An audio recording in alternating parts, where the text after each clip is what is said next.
नमस्कार दोस्तों, मैं हूं सुधीर कुमार, माँ डेयरी फार्म्स, बाराबंकी, उत्तर प्रदेश से।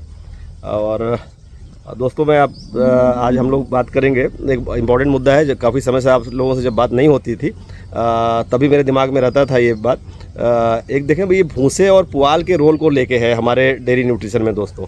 तो क्या होता है कि नॉर्मली जो है हम लोग जैसे फीडिंग कर रहे होते हैं और हम मान के चलते हैं कि हम एक अच्छा फीड खिला रहे हैं। हमारी 20-25 लीटर के आसपास की ज़्यादातर फील्ड में गायें मुझे दिखती हैं दोस्तों।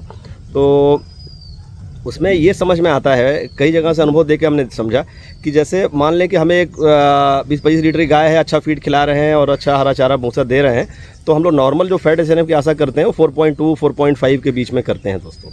तो और अगर वो नतीजा में नहीं मिल रहा है तो जैसे समझने की कोशिश की तो वहीं से समझ में आया कि देखें क्या है मुद्दा, कि अगर हम लोग जैसे मैं अपने अनुभव से बता रहा हूँ दोस्तों कि जैसे ऐसा समझ में आता था कि हम लोग भूसे के बदले अगर आधा पुआल भी डाल दें तो चलेगा।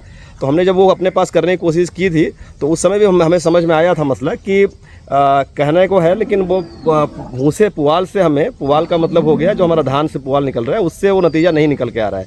और जो भूसा है गेहूँ वाला, उससे अच्छे बेहतर नतीजे हैं। हमने अपने पास ये देखा था कि जैसे हमने 10-15 दिन जब आधा तक खिलाना चाहा था तो उसमें हमने ये देखा अपने बच्चियों तक के जो ग्रोवर हैं उनके तक हमने देखे रोएं बढ़ रहे हैं। जो चमकती बच्चियाँ हैं हमारी, उनके रोएं बढ़ रहे थे। तो ये समझ में आया मुझे कि आधा तो नहीं चलता नज़र आ रहा है। तो हमने, और ख़ास करके मित्रों इसलिए मैं जिक्र कर रहा हूँ कि भाई बहुत जगह केवल पुआल चल रहा है। अगर बहुत मजबूरी ना हो तो थोड़ा इस बात को समझा जाए कि पुआल में वो नतीजा नहीं आता दिख रहा है फार्मों पे जो कि भूसे से मिलने की आशा हम लोग कर सकते हैं। तो देखें क्या है कि मतलब जैसे एक उदाहरण देना चाह रहा हूँ। जैसे एक मित्र थे अपने लखनऊ में ही हैं, ज्ञानू शुक्ला जी। तो एक बार ज्ञानू जी ने मुझे जिक्र किया कि सर दूध फीड इस्तेमाल करते करते समय हो रहा है और दूध तो बढ़ गया, फैट एसएनएफ कम आ रहा है हमारा। तो हमको लगता है ये फरवरी की बात है, 12-13 फरवरी के आसपास की बात। और आप समझे उन्होंने जो जिक्र किया था 2.7 और 3 के फैट का जिक्र किया था, वो जो कि असंभव है। कितना भी ख़राब फीड आप खिला लीजिए, ये फैट एसएनएफ नहीं आ सकते। तो फिर हमने उनसे बात की तो समझ में आया कि पुआल खिला रहे। तो हमने कहा कि ठीक है, पुआल हम लोग आगे चल के फिर खिला लेंगे, लेकिन पहला काम तो ये किया जाए कि हम लोग तुरंत जो है इसको 10-15 दिन के लिए इसको केवल भूसे पे डाला जाए। मतलब मैं भी सरप्राइज्ड हूँ।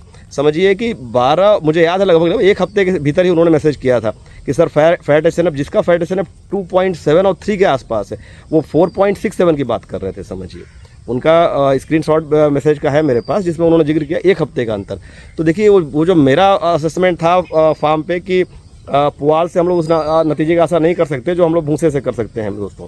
तो आने वाले समय में हम लोग ये ध्यान समझना पड़ेगा कि अगर हम लोग पुआल खिलाते क्यों हैं। पुआल खिलाते हैं या तो उपलब्धता बिल्कुल नहीं है, और या तो फिर दोस्तों जैसे उपलब्धता तो है लेकिन थोड़ा महंगा है। तो अगर अच्छा, नॉर्मली जैसे मेरी समझ कहती है कि मान लें पुआल मिल रहा है 4 रुपये 5 रुपये किलो, भूसा मिलेगा 7 रुपये से 8-9 रुपये किलो, 5 रुपये का अंतर है। आप 5 किलो 6 किलो खिलाते हो, 30 रुपये का अंतर हो गया। अब अगर गाय ने आधा लीटर भी दूध कम कर दिया तो आपके फ़ायदे तो नहीं रहे। और अगर स्वास्थ्य भी गड़बड़ हो रहा है, पाचन भी डिस्टर्ब हो रहा है, गोबर पतला हो रहा है, फैट एसएनएफ डाउन हो रहा है, तो नतीजा नहीं आएगा दोस्तों।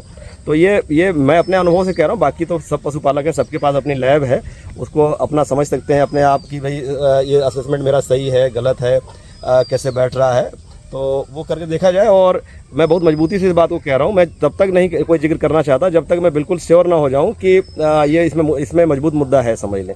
तो हम लोग को आने वाले समय में ध्यान करना पड़ेगा दोस्तों कि अगर हम लोग भूसा खिला रहे हैं तो बहुत हम लोग जागरूक रहें इस बारे में।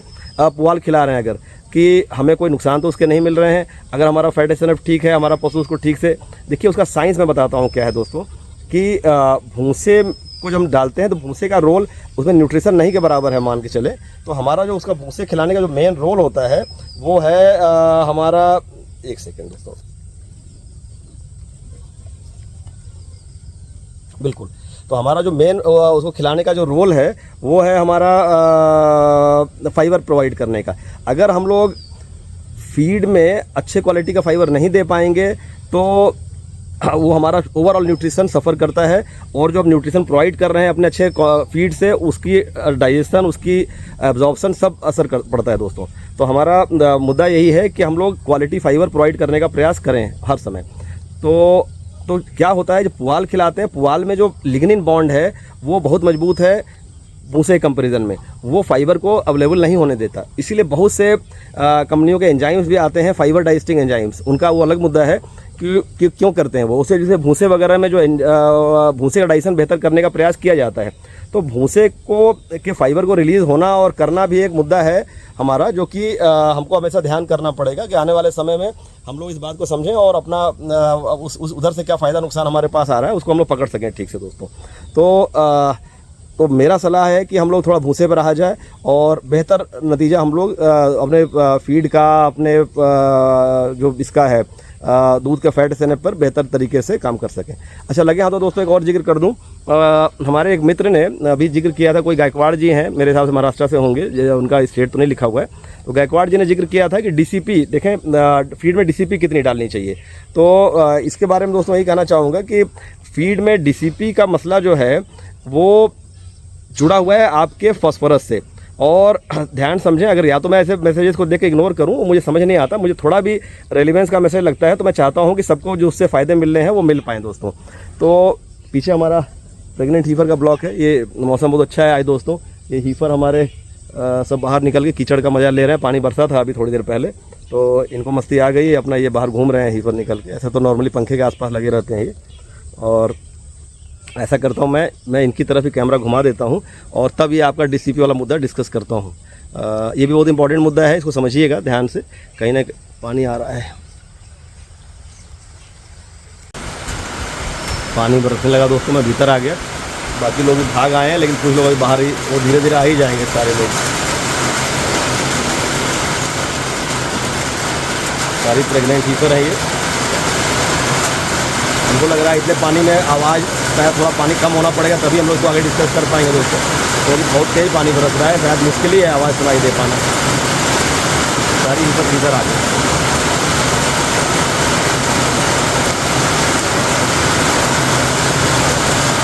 देखिए अब यही मुद्दा होता है कि अब इतना जब पानी बरसने का तो बाहर कीचड़ को तो हटा पाना बहुत मुश्किल है। आ जाओ, आओ आओ, बहुत अच्छी बरसात हो रही है दोस्तों।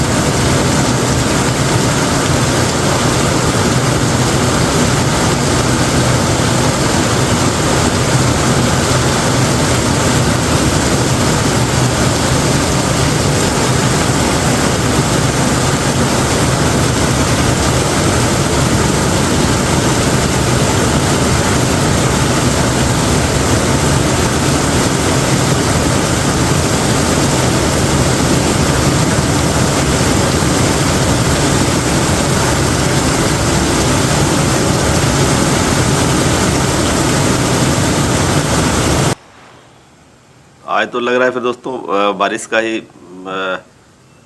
मज़ा ले लिया जाए। डीसीपी वाला मैं इसको भी रिकॉर्ड कर दूंगा बारिश बंद होने के बाद, लेकिन ये वीडियो लंबा हो रहा है तो अगले वीडियो में आपको उसका जिक्र कर देंगे अगले वीडियो के रूप में। और दूसरा मैं लगा तो दोस्तों एक और जिक्र कर दूं कि जैसे जब हम लोग भूसे की बात कर रहे थे, भूसे में कई बार ऐसा होता है ना कि अगर हमारा हरा चारा ज़्यादा आ रहा है तो भी हम भूसा कम कर लेते हैं। ऐसा नहीं करना है, वहाँ पर भी हमें फाइबर मेंटेन करने के लिए 5 किलो 6 किलो भूसा रखना चाहिए। अगर वो एडिशनल पशु भूसा हरा चारा खा रहे हैं तो खिलाइए, लेकिन भूसा मत कम करिए भोजन। और दोस्तों फिर ये वीडियो एंड करने के पहले इस वाले वीडियो को एक जिक्र कर दूं, मैं हम लोग मार्च अप्रैल में जब भूसा भर रहे थे तो ये मैं एक मशीन ले आया था वसुंधरा कृषि यंत्र। देखिए यहाँ भूसा भी रखा है, बगल में हमने पैरा भी रखा है उस समय हम लोग, लेकिन 1 किलो से ज़्यादा हमने किसी पशु को नहीं डालते थे। तो हमने देखा है कि उससे ज़्यादा डालने में फ़ायदे की जगह नुकसान होते हैं। तो मैं तो नहीं डाल रहा हूँ, आपको हमने जिक्र कर दिया है, सवाल हमने खड़ा कर दिया है और उसका थोड़ा अपने लेवल पे जवाब देना चाहे, आप अपने अनुभव करें और देखें अगर कोई नुकसान नहीं हो रहा है तभी पुआल खिलाएं, नहीं तो थोड़ा सा समझ के करें। और ये पंप का मैं बात कर रहा था, पंप बहुत अच्छा है, वसुंधरा कृषि यंत्र वालों से भोपाल से हमने मंगाया था। इसकी क्षमता नॉर्मल लोकल पंपों से दुगनी टाइप से काम करता है ये। वो 30-35 क्विंटल क्लेम करते हैं घंटे में, एग्जैक्ट तो हमने नहीं नापा, लेकिन इसकी क्षमता काफ़ी अच्छी है दोस्तों। और हमने अपना पूरा भूसा जो है, क्योंकि पीछे तो चढ़ाना ऐसे मुश्किल होता है, चढ़ नहीं पाता ट्रकों से उतरते समय, तो हम लोग इसको आराम से इस पंप के थ्रू, सामने भूसा गिर जाता है और ये पंप अपना घंटे 2 घंटे लगा दिया ट्रैक्टर से, तो ये पूरा भूसा ऊपर तक चढ़ा गया, हम लोग इसको पैक कर लेते हैं। देखिए माइक हल्का सा लोहा बांध दिया है जिससे कि वो मतलब भूसा घुसे नहीं, वो भूसे में न जाए पंप भीतर, उसका पाइप जो है। ये ऊपर से लटका रहे थे सीलिंग में तो थोड़ा चारों तरफ उड़ रहा था, ऐसे कर दिया है, तो संपर्क कर दो। ठीक है दोस्तों, मिलते हैं फिर अगले वीडियो में, तब तक के लिए नमस्कार। आशा करता हूँ कि ये वीडियो आपको इससे फ़ायदा मिलेगा जो मिलना है आपको। फिर अगले वीडियो में मिलते हैं और DCP का जिक्र मैं अगले वीडियो में कर लूँगा। ठीक है दोस्तों, नमस्कार, अपना ख्याल रखिए।